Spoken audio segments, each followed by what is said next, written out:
And Ray could sit down and write a song in 5 minutes and be on stage playing it with the band the next 2 nights later after, it's just, it all happened so quick. There's a lot more to the person than just being the musician. Other than I just think he's a worthless, sorry piece of shit and he can kiss my ass. No, that's all I have to say. The best musician I've ever met. He can write on the fly. I, I had a band together at one time. He came out to sing, and he says, okay, run all your songs, and I'm going to listen to them, and I want you to run them twice, and then I'll go home tonight, and I'll come back tomorrow, and I'll have some lyrics for you. And he sat there with a pad of paper, and he wrote dots and slashes, and that was it. And he did this for every song, and he came back 2 days later and had lyrics for everything, and everything hit, every break, every timing. And the lyrics are good, they have meaning, I've never seen anybody who could put it together that quick and that well. Ray's a great storyteller. He can tell you a story, put you into a place, and wrap it all up, He liked kids, he liked dogs. He'd help anybody. He was good. That's Ray. Everything he's ever done has been for the band. The funniest person I've ever known in my life, the most serious person I've ever met in my life, the meanest person I've ever met in my life, and the most entertaining person I've ever met in my life, you name it.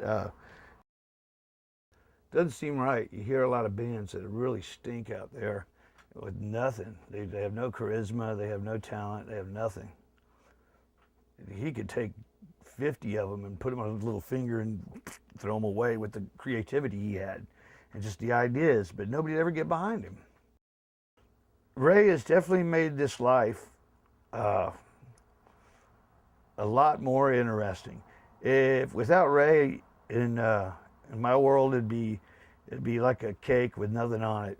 With Ray here, there's a lot of icing. There's a lot of different things on it. He's just made a boring cake into an incredible, just a massive cake. That's all I can say. It's kind of a dumb analogy, but he's made this life really, really neat. He's just always looking out for the other person. Well, I just think he's just the consummate professional. I mean, people would think that wouldn't be the case too, because he appeared, because of the partying ways he had. But he always knew just what he was looking for, and he always knew what he wanted it, how it was going to sound, and what he, expected. And even though the places weren't nearly as up to his standards as he was, I just think he's always been a consummate professional. But I think too, he's never sold out, and he's never pandered to the popular, any kind of whatever bebop or we called it bubble gum when I was young, something that would be played on the radio. I mean, he could have easily made sold his, been on a label had he pandered to that kind of, thing. But I think it was just more important about being satisfied with the music himself. I mean, I guess it'd be nice to be on the cover of the Rolling Stone, but I don't think that even really, would matter to him. It might be nice to have a little aside in it, but he cares less about what people think and more about just doing a good job, I think. Oh, asshole of the year? Is that what it was? Yeah, but it wasn't really calling him an asshole. It was saying you're an asshole just like me. Uh-huh. So it was about him. I think he took it. I think he didn't like it too much. I thought it was a catchy tune. Well, Ray was a cool guy when he was sober, and he was one of the most talented guys. I still say he's one of the most talented guys I've ever met and on the face of the earth. But most of the guys with that much talent always have something going fucked up in their head. So. Well, I think he's gonna want to be remembered as the loving father and grandfather he is, and free spirit and having fun with his kids and grandkids. And we used to rehearse 3 hours a night. 3 nights a week at least, sometimes 4 hours a night.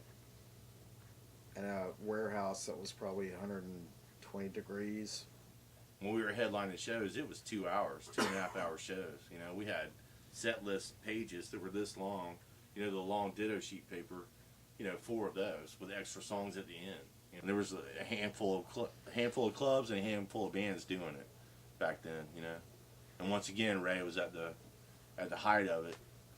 You know, pretty much. You know, this is it. You know, we're playing and we're gonna bring these bands along with us, and I don't regret a thing, man. I don't. I mean, you know, I used to be so pissed off at him and hate him every other day, but no, I have no regrets. He'd drive you crazy, whether he was sober. He just pushes you, your buttons. Whether he was sober or whether he was, you know, whatever, you know. I'm like, you know, he was great either way. But you know, he's always, I used to call him Mama Ray. You know, he was like the, you know, he's always looking out for us. You know, and always pushing us to do this, pushing us to do that. Make sure we get this done. Make sure we do that. He's a great artist in many ways than one, you know. And a great guy. I mean, it's just unbelievable. Yeah, and my take an idea and just turn it into 30 different things, you know, whether it be a song or a piece of plywood, and all of a sudden it's a snake, you know. He was a big brother to me. He was a teacher, you know, a brother, a bandmate, and a phenomenal musician all the way around. Asshole. All that aside, you know, and that comes with the territory in this business. Rock and roll can be really brutal. And talk about thick skin, Ray McKelvey has it. He has weathered the storms through all the genres of music. From when he started, you know, to today. All the BS that's on the radio now. Like I said, as a songwriter, his song should be playing, you know. Ray will always be remembered as the first. Always to push the limit, not to be scared of it. Whether that we were standing out there in drag with clown mask on, with no pants on at all. I mean, Red Chili Peppers ain't got shit on Ray. He didn't need to put no sock on. He wanted to show them what it was. You know, he never slacked an audience. Did some strange things, but I don't think we've ever slacked an audience. It may not have always gone like we had planned it to, but I think we always walked out with a smile and less the money and knew that we had done some damage. Do you fear death? Do you fear dying? No, not least bit. I think I've lived a full life already, you know. I mean, I think I've made peace, you know, with, you know, I'm ready, you know, so see what happens. Yeah, if there's any way of letting you guys know from the other side, I'll drop you a line. Yeah, I'd like to be remembered as a musician more than a drunk, you know, although that was part of being a musician, actually, you know. A lot of that brought on, you know, actually it probably helped a lot because I could get audiences drinking. My brother's a happy-go-lucky lunatic. He breaks all the rules. He lives the way he wants to, the way everybody should. But has the biggest heart, always had a big heart, always give you the shirt off his back. You know, even when he didn't have a penny in his pocket, he'd give you whatever he had. How would I describe Ray?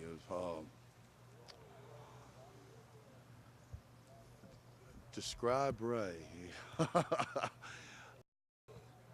Ray is to punk music what Wayne Newton is to Vegas. That pretty much sums him up. Wayne Newton is Vegas. Ray is punk.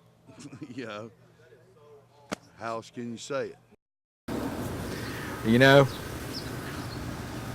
I don't know that he gives a flying fuck how you remember him. You know?